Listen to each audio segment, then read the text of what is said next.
Je crois que j'ai trouvé un pour ta batterie. Tu me passerais une clé de 12 s'il te plaît? Merci. Sauf que c'est une clé de 19, mais c'est pas grave. Un tournevis. Merci.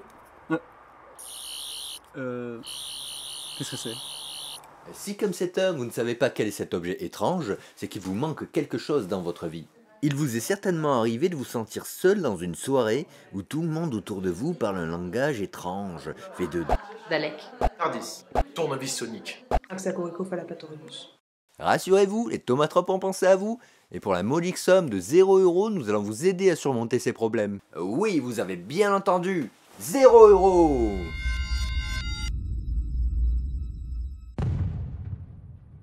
Martine, apportez-moi l'objet. Martine? Martine? Ah, vous êtes là. Donnez-moi ça. Tous vos problèmes seront donc résolus grâce à ceci. Martine, c'est pas ça, bon sang. Ah, voilà. Donc, ceci va résoudre tous vos problèmes. Doctor Who est une série anglaise dont le premier épisode fut diffusé en 1963, soit plus de 50 ans. Et oui, c'est une longue série. Et c'est pour cette raison que nous vous déconseillons de commencer sa découverte par les vieux épisodes datés et mollassons. Effectivement, à moins que vous soyez né en 1812, il y a des chances que vous trouviez ça un petit peu ringard. Non, tout amateur averti vous conseillera de commencer par la reprise de 2005 lorsque la BBC relança la série après une pause de plus de 15 ans. Bon, il y a eu un film en 1996, mais sincèrement, qui a envie de s'en souvenir? Mais soyez certain que même en commençant par la saison 1 de 2005, vous n'échapperez pas aux effets spéciaux kitschoun et aux monstres en latex. Et je sais que ça vous fait peur. Non. Si. Bien que cette reprise de 2005 soit une bonne introduction au ton de la série, à l'univers et aux personnages, les premiers épisodes ne sont pas vraiment les plus accrocheurs, le tout petit budget n'aidant pas. Budget de la saison 1, 2,50 francs. Non mais vous vous rendez compte, ils étaient encore enfants tellement c'était la loose budgétaire. Une ancienne série vieillotte, une nouvelle peu attrayante. Mais alors, quelle est la solution pour découvrir la série dans de bonnes conditions?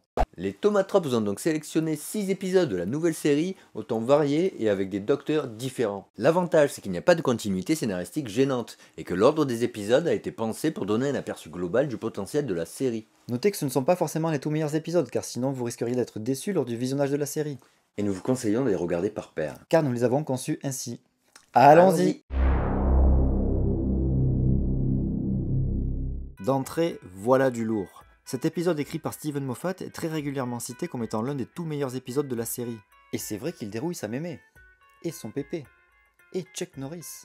Ça peut paraître maladroit de ma part de vous proposer d'emblée un épisode qui risquerait de vous donner une image de série virtuose, ce qu'elle n'est pas malgré quelques éclats, mais en même temps, c'est une excellente accroche et c'est un épisode passionnant. Par son récit tout d'abord, mystérieux et angoissant, mais aussi par sa structure narrative relativement décousue qui intrigue le spectateur sans le perdre. C'est dans cet épisode que Steven Moffat a créé les anges pleureurs, les créatures parmi les plus terrifiantes jamais créées pour de la fiction. Mais c'est aussi ici qu'il pose un terme devenu mythique dans la série, Tamiwumli, Wikiwubli, Tamiwumin... Wibbly wobbly, timey wimey. Merci. Traduit par méli-mélo spatio-temporel en VF, cette expression est en réalité indéfinissable car elle tente d'exprimer l'idée d'un paradoxe temporel. Et par définition, un paradoxe n'est pas accessible à la logique. C'est donc une astuce scénaristique qui sert à faire accepter les invraisemblances inhérentes au récit de voyage dans le temps. Ce terme amusant représente assez bien le jeu auquel Moffat s'est adonné dans cet épisode, car la narration saute d'une époque à une autre, d'un temps à un autre, et la structure nous échappe, comme indéfinissable elle aussi. Alors qu'en réalité, c'est extrêmement bien pensé. Mais tu fais quoi là? Cet épisode a également ceci de très particulier, c'est que l'on n'y voit qu'extrêmement rarement le docteur. Il nous apparaît généralement sous forme de vidéo, ce qui rend sa présence au final presque fantomatique. L'ombre du docteur plane sans que l'on soit vraiment proche de lui, et je trouvais intéressant de démarrer ainsi avec le mythe plutôt qu'avec le personnage.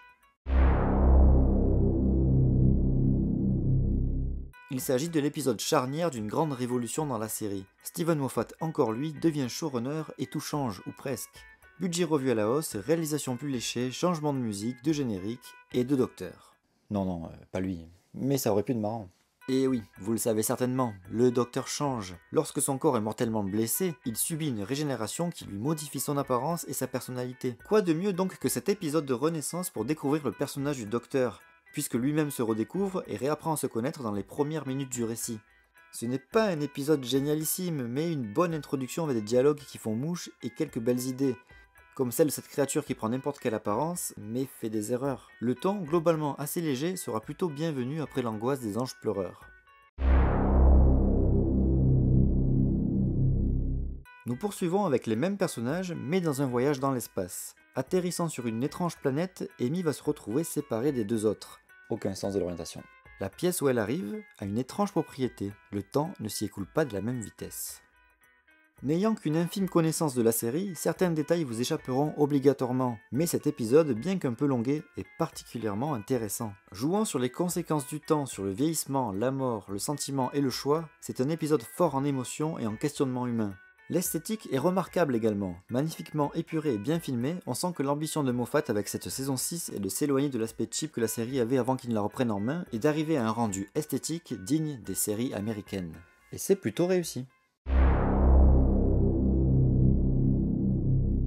Après un épisode en émotion lourde, en voici un tout en légèreté. La science-fiction et l'intrigue n'ont ici que peu d'importance puisqu'il s'agit d'un épisode plus tourné vers la comédie romantique même.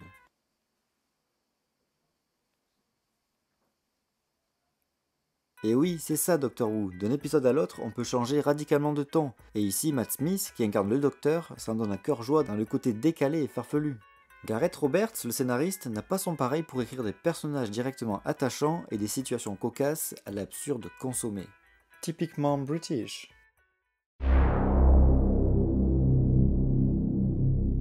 Là, on revient à la saison 1. Il était obligatoire de vous faire connaître le Docteur qui a relancé la série en 2005, interprété par Christopher Eccleston. Mais pas seulement, car vous ferez aussi la connaissance avec un Dalek, créature ennemie jurée du Docteur depuis la toute première saison de 1963.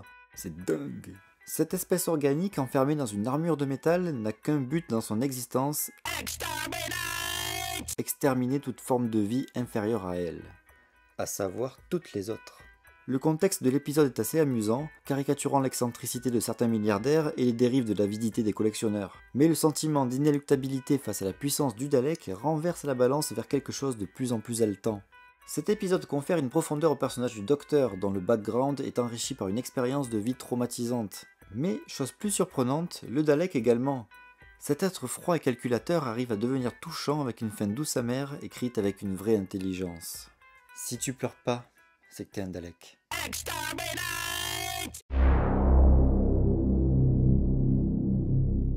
Le Docteur, incarné par David Tennant, a ouvert le bal avec les Anges Pleureurs. Il le referme ici avec un nouvel épisode écrit par Steven Moffat.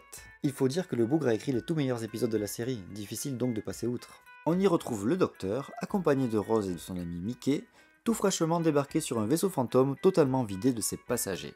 Il découvre une porte spatio-temporelle qui les conduit droit dans la France du XVIIIe siècle, et il se trouve que le temps s'écoule différemment sur le vaisseau spatial et à Paris. Ouais, parce que timey-wimey, tomey-woogly... Bon, vous avez compris quoi. Épisode à référence historique avec divergence temporelle et ennemis angoissants, on retrouve ici certains éléments déjà proposés précédemment, mais tournés d'une autre manière. Par exemple, la divergence temporelle rappelle l'épisode de la fille qui attendait, mais les conséquences, si elles sont similaires, sont traitées avec un intérêt différent. Beaucoup plus intime dans la fille qui attendait, bien plus portée sur la structure narrative ici. Moffat, un peu comme Christopher Nolan, aime bien jouer avec la narration pour rendre ses récits originaux, intrigants et haletants. Haletant, hein, pas allaitant, hein, avec le bébé là, c'est pas... Donc, si vous aimez les scénarios astucieux et bien ficelés, cet épisode conclura bien ce petit tour d'horizon de la série et vous donnera, je l'espère, envie d'en découvrir plus sur l'univers et la mythologie de Doctor Who.